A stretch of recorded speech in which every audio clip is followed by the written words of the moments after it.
எழுத்தாளர் கரண் கார்கே அவர்கள் அரங்கத்தில் இருக்கிறார்கள். வணக்கம். இல்லை, எல்லா தொழில்நுட்பம் தெரிஞ்ச மாணவர்கள் அவங்கவுங்க பார்வையில் ஒரு கருத்து இருந்தது.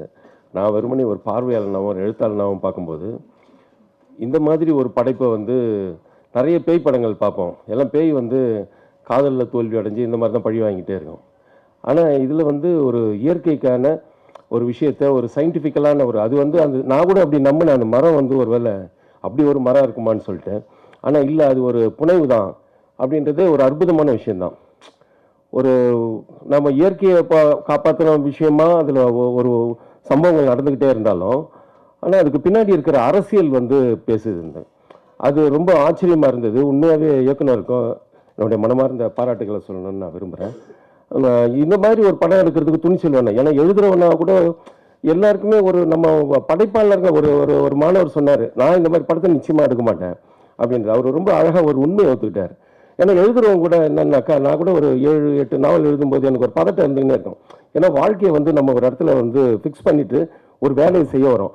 அப்போ அந்த வேலைக்கு இந்த மாதிரியான விஷயங்களை வழக்கமாக இந்த சமூகம் எதிர்பார்த்துக்கிட்டே இருக்கும். குறிப்பாக தமிழ் சமூகம்னு சொல்லலாம், இல்லை இந்திய சமூகமே அப்படிதான். குறிப்பாக ஒரு படைப்பில் இப்படியே தான் போய்கிட்டே இருக்கு. நான் ஒரு 30-40 வருஷமா படம் பார்த்துட்டே இருக்கேன். எல்லா பேய்களும் ஒன்று காதலுக்காக போராடம், இல்லை அப்பனையே போராடம், இல்லை அண்ணனே கொலை பண்ணோம், இப்படியே போயிட்டு இருக்கோம். ஆனால் இதில் எது பேயினே தெரியாது. ஆனால் நான் உண்மையாகவே பயப்படாமல் படம் பார்த்தேன். நான் கூட கொஞ்சம் பேய் படம்லாம் பார்க்க மாட்டேன். முன்னாடிலாம் இந்த nightmare of the Elm Street, இந்த எக்ஸாஸ், இந்த மாதிரி படம்லாம் பார்த்துட்டு நான் ரொம்ப பயந்துகிட்டே இருந்த ஒரு காலம்லாம் ஒன்று இருந்தது. இப்போ நான் பயப்படேன். தனியாக ரூமில் நான் இப்போ கூட ஹோட்டல் ரூம் போனாக்கா தனியாக தங்க மாட்டேன். வாசல் உட்கார்ந்தார் விடிகிற வரைக்கும் வெளியில் தான் நின்றுருப்பேன்.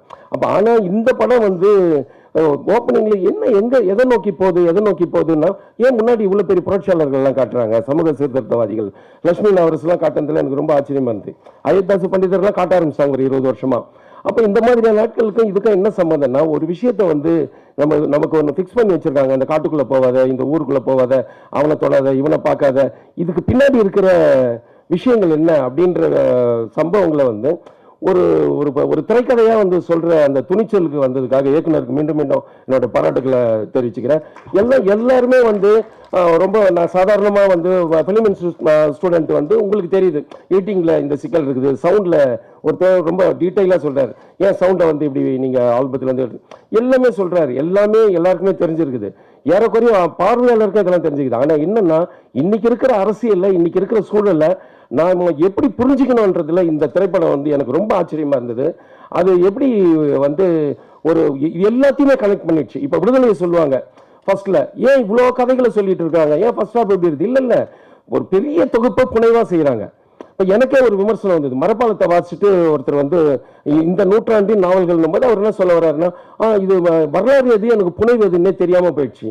இப்போ எனக்கு அந்த மாதிரியான ஒரு குழப்பம் வந்தது. அதில் இது ஒரு வெற்றி. இந்த மரம், இப்படி ஒரு மரம் இருக்குதா, எனக்கு அந்த ஸ்மெல்லு வந்த உடனே தான் எல்லாருக்கும் அந்த டிஸ்டர்ப் ஆகிட்டே இருக்கிறாங்க. அப்போ இந்த ஒரு வித்தியாசமான ஒரு பார்வை, இந்த பார்வையில் ஒரு சமூகத்தினுடைய புரிதல் இருக்குது. ஆளாளுக்கு ஒரு கேள்வி எழுப்பணும். இப்போ ஏன் இந்த அரசியலில் உங்களுக்கு என்ன பிரச்சனை வந்துடுச்சு, அதனால என்ன பின்விளைவுகள் ஏதாவது உண்டாச்சா அப்படின்னா, ஒன்றுமே பின்விளைவு இல்லை. இப்போ எனக்கு என் உள்ளத்திலே ஒரு மனமாற்றம் இருக்குது. இல்லை, எல்லா விஷயங்களையும் நம்ம தொகுத்து ஒரு இடத்துல பேசலாம். அது ஃபிலிமாக இருக்கலாம், நாவலாக இருக்கலாம், எதுவாக இருக்கலாம். இப்போ உங்களுக்கு நீங்கள் டெக்னிக்கலாகவே அதை பார்க்குறீங்க. ஒரு ஒரு படைப்பாக அது ஒரு பிரமாதமான ஒரு வேலையை செஞ்சதுன்னு தான் நான் சொல்றேன். இன்னும் நீங்கள் சொல்கிற மாதிரி அந்த மாதிரி டெக்னிக்கல் ஆஸ்பெக்ட்லாம் இருக்குது. ஒரு 20 கோடி ரூபா கொடுத்தாக்கா அவருக்கு கூட நிறைய சுதந்திரம் இருந்திருக்கலாம். அவர் லைவ்லாம் வச்சு மியூசிக் பண்ணியிருப்பாரு. இன்னும் கூட உண்மையான ஒரு ஃபாரஸ்ட் கூட போயிருக்கலாம்.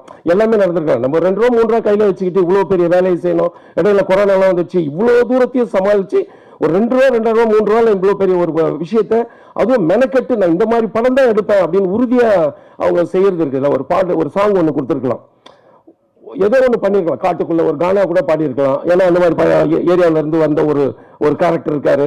எல்லாத்தையும் விட்டுட்டு அவர் காம்ப்ரமைஸ் பண்ணாம ஒரு பொலிட்டிக்கலா அதை கொண்டு சேர்க்கிறதுன்னு இருக்கிறது.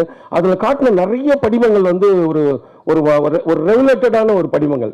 அந்த ரத்தக்கரையா இருக்கிற ஒரு ஏரியாவை காட்டுறது, மற்ற எல்லா விஷயங்களுமே இந்த ட்ரிபிள் ஒன்று சொன்னீங்க. இது எல்லாமே உலகம் முழுக்க இருக்கிற படிமங்கள் எல்லாம் ஒரு படைப்புக்குள்ள காட்டணும். இவ்வளவு விஷயத்தையும் ஒன்று புகுத்தணுன்றதே ஒரு பெரிய கட்ஸ் தான். உங்களுக்கு நான் சல்யூட் பண்றேன். தேங்க்யூ.